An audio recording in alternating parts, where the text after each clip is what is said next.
Ever been overlooked for a promotion you deserved? Dismissed before you could prove yourself? Written off by people who never bothered to see what you were capable of? So what if I told you that being underestimated isn't a curse, but the greatest advantage you'll ever have? I am about to show you how to become the person they deeply regret underestimating. Not by proving them wrong in some petty revenge fantasy, but by using their blindness as fuel for a transformation so complete that their past dismissal becomes the origin story of your legend. They promoted someone less qualified over you. They chose someone else's idea over yours. They laughed at your goals. They told you to be realistic. They saw right through you like you weren't even there. They treated you like you'd never amount to anything. You know what they actually did? They gave you the most powerful weapon in existence: low expectations. But here is what is going to change everything. The greatest victories in history came from people who were underestimated. The most devastating comebacks came from people who were written off. The most satisfying successes came from those who moved in silence, while others assumed they were finished. What if I told you that their underestimation is your camouflage, that their dismissal is your freedom, that their low expectations are the cover under which you can build something they'll never see coming until it is too late? History is full of people who were underestimated and used it as fuel. Every billionaire who was told their idea was stupid. Every champion who was cut from the team. Every leader who was dismissed before they rose. They all have one thing in common. They didn't waste energy fighting the underestimation. They used it. The people who underestimated you think they know your ceiling. They think they've seen your full potential and it didn't impress them.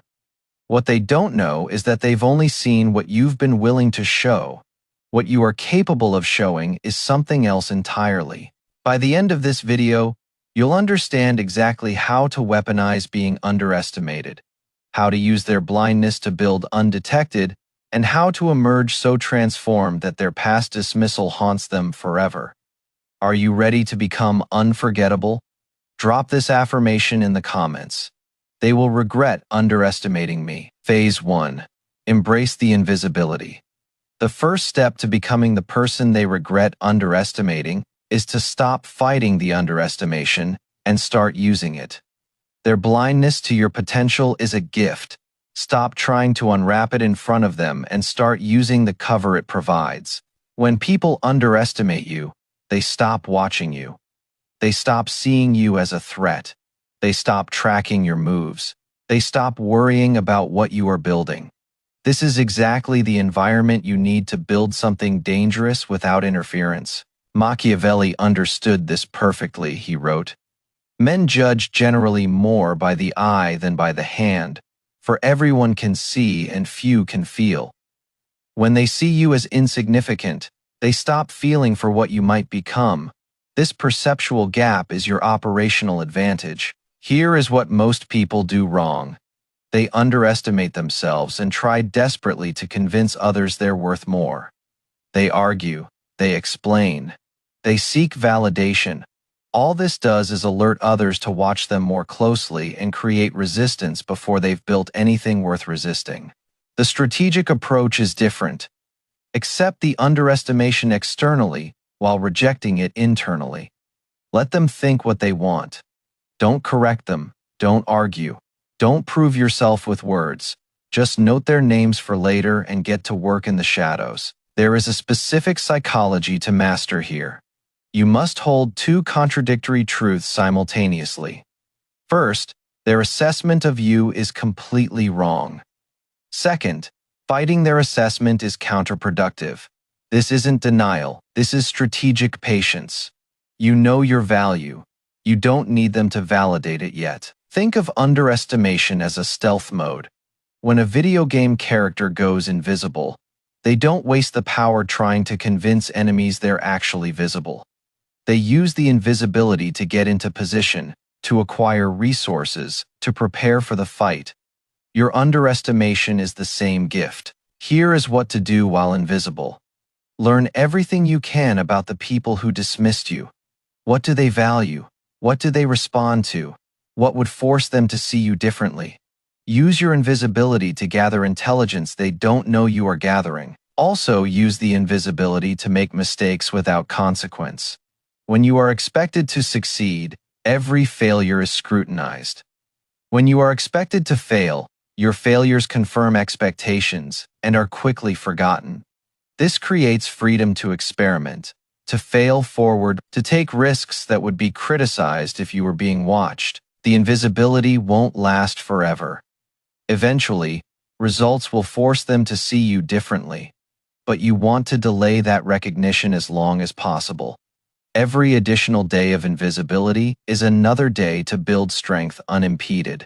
Embrace the shadow. Use the time. Drop this affirmation in the comments. Their blindness is my advantage.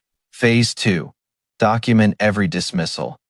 Here is a practice that will fuel your transformation for years. Document every underestimation, every dismissal, every time someone looked through you, every time someone chose less qualified people over you, every time someone told you to be realistic. Write it down, date it, name them. This documentation serves multiple purposes.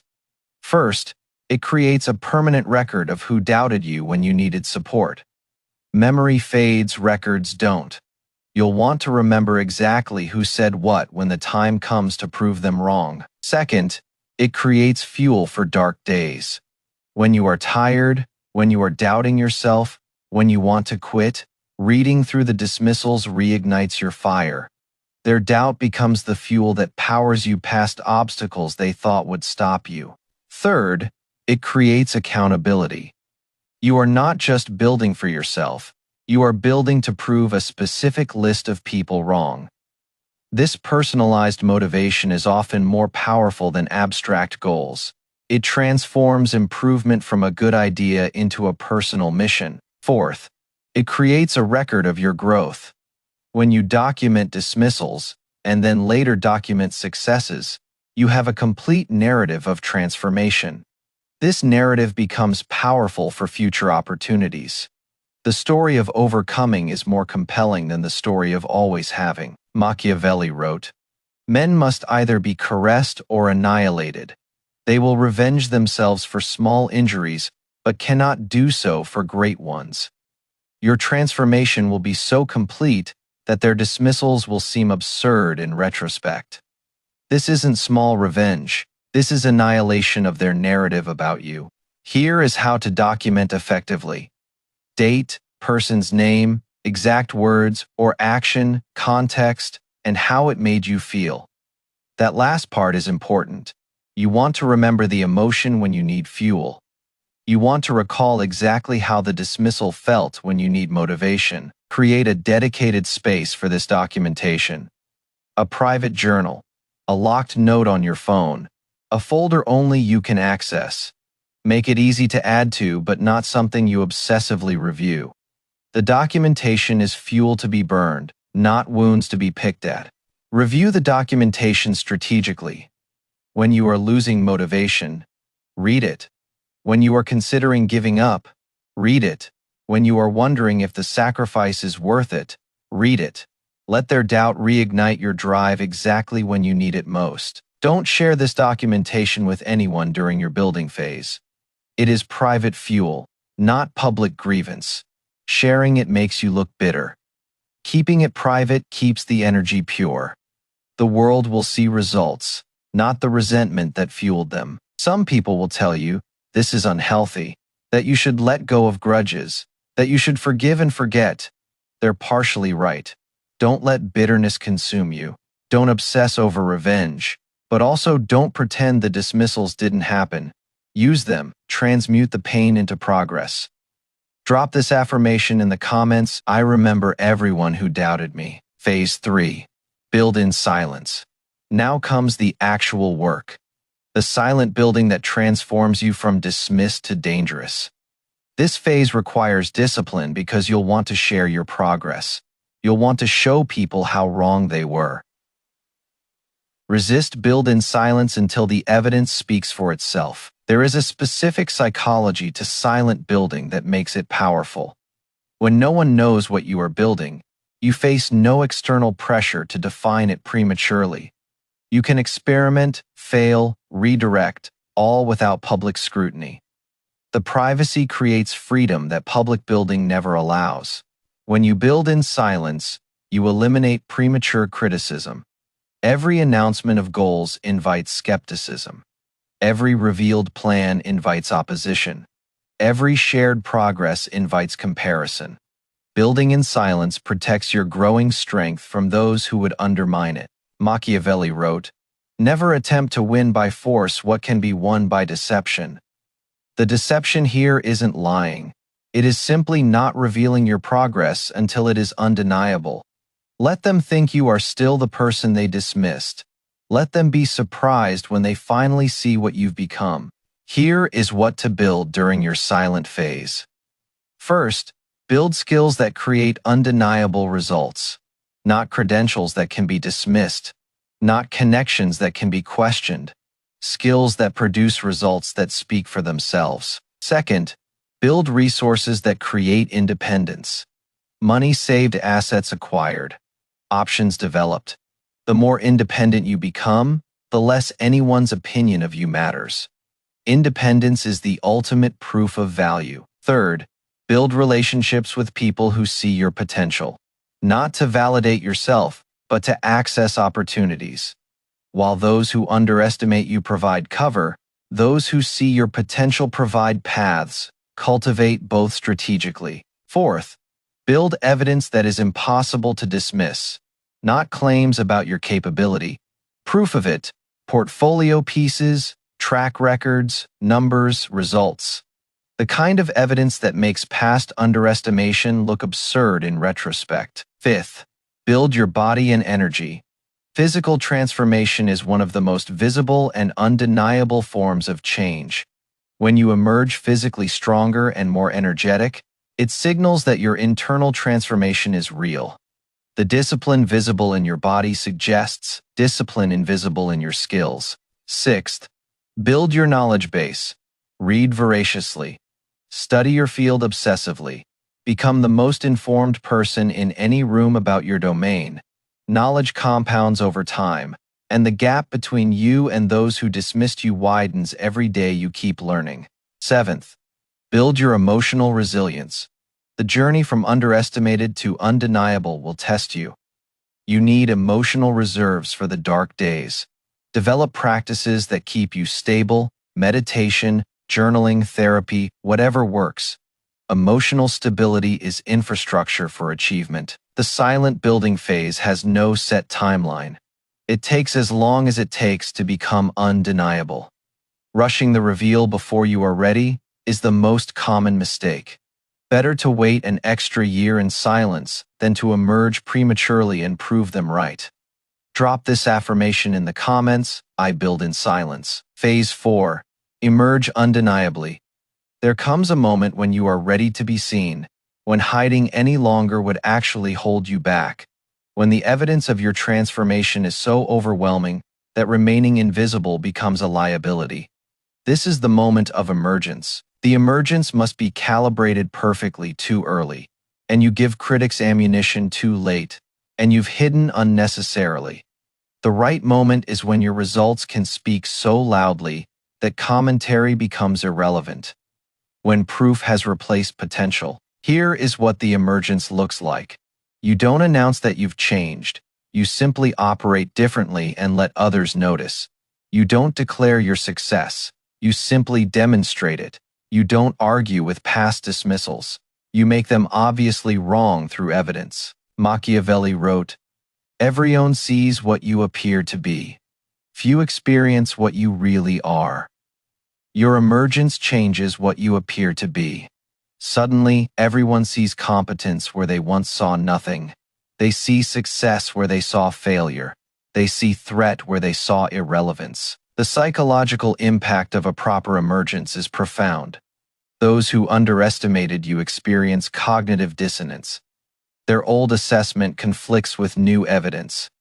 This discomfort forces them to reconsider everything they thought they knew about you. Watch their faces when they realize how wrong they were. Some will try to hide it. Some will overcompensate with sudden praise. Some will pretend they always saw your potential. Their reactions reveal their character while confirming your transformation. And here is the beautiful part. They'll never be able to dismiss you again. Once you've proven their underestimation wrong this dramatically, they'll always have a nagging fear that they're underestimating you again. Your transformation becomes a permanent recalibration of how they see you. Here is what to do during and after emergence. First, let the work introduce you. Don't explain who you've become. Show it. Let results speak first and explanation come later, if at all. Second, expect some people to resist updating their assessment. Their ego is invested in having been right about you.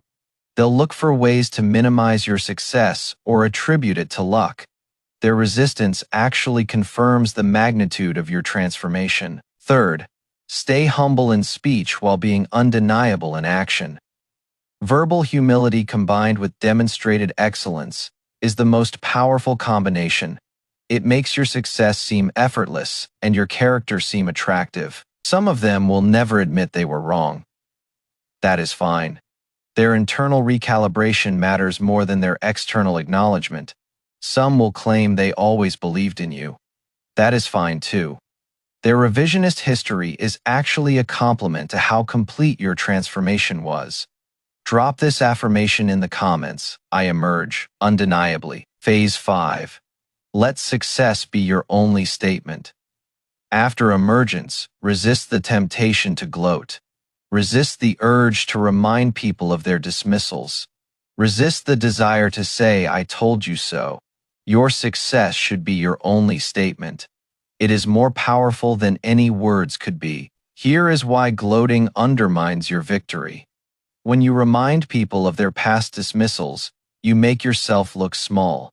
You make it seem like their opinion still matters to you.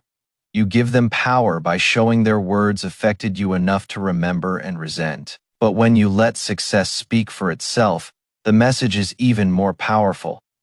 It says their dismissal was so insignificant that it doesn't deserve acknowledgement. It says you've moved so far past them that looking back would be beneath you.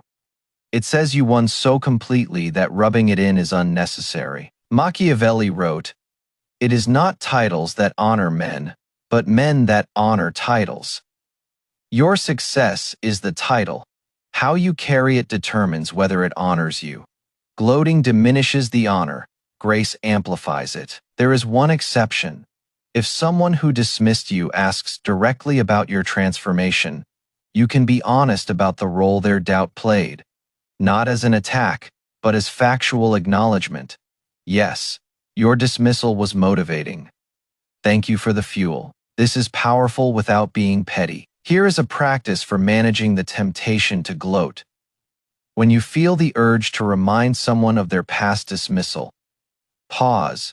Ask yourself, will this increase my power or just satisfy my ego? Almost always, the answer is ego. Satisfying ego diminishes power. The psychological impact of silent success is actually greater than gloating would provide. When you gloat, they can dismiss you as petty. When you succeed silently, they have to sit with the full weight of being wrong. Their own minds provide more punishment than your words ever could. There is also practical benefit to restraint. The people who underestimated you may become useful later. Burning bridges through gloating eliminates future options. Success without gloating keeps doors open that petty victory would permanently close. The ultimate revenge against underestimation isn't proving them wrong. It is becoming so successful that their past opinion of you becomes embarrassing for them to remember. It is rising so far above their dismissal that they cringe when they recall it. This happens automatically if you let success do the talking. Drop this affirmation in the comments. My success is my only statement. Phase 6. Become the person who elevates others. The final and most powerful phase is using your position to help others who are being underestimated the way you once were. This transforms your personal victory into a legacy that extends beyond yourself. When you reach back to help someone in the position you were once in, you complete the transformation. You are no longer just a success story. You are a source of success stories. You are not just someone who proved doubters wrong. You are someone who helps others do the same. This is also strategically wise.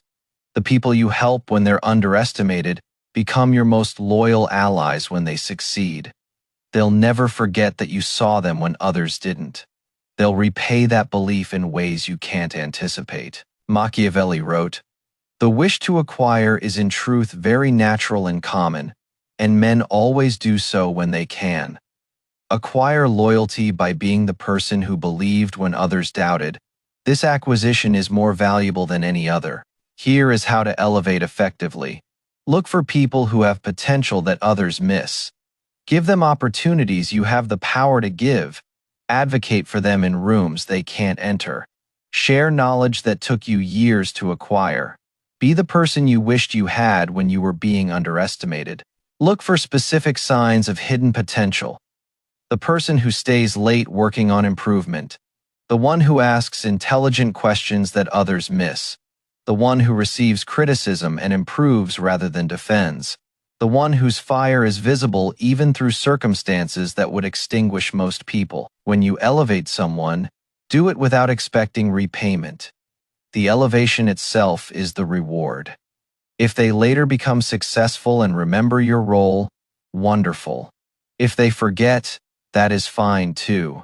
The act of seeing what others missed and acting on it is its own completion. There is also a compound effect. The people you elevate often elevate others. Your single act of belief multiplies through their actions. One day, you may learn that someone you never met succeeded, partly because someone you elevated paid forward what you gave them. This is legacy. The transformation is complete when you go from being underestimated to being the person whose belief in someone is the turning point in their story. When you become the character in their narrative that finally saw what everyone else missed. When your name becomes synonymous with giving chances others wouldn't give. Drop this affirmation in the comments: I elevate the underestimated. If you've made it this far, you now have the complete blueprint for becoming the person they regret underestimating. Embrace the invisibility document. Every dismissal. Build in silence. Emerge undeniably. Let success be your only statement. Become the person who elevates others. These phases aren't strictly sequential. You might be building while still documenting. You might be emerging in some areas while still invisible in others. The framework is a guide, not a rigid path. Adapt it to your situation while keeping the core principles intact. This isn't about revenge, though revenge is a pleasant side effect. This is about using every resource available to you, including others' blindness, to become what you were always capable of becoming. The underestimation was just fuel. The transformation is the point. Machiavelli wrote, "The wise man does at once what the fool does finally."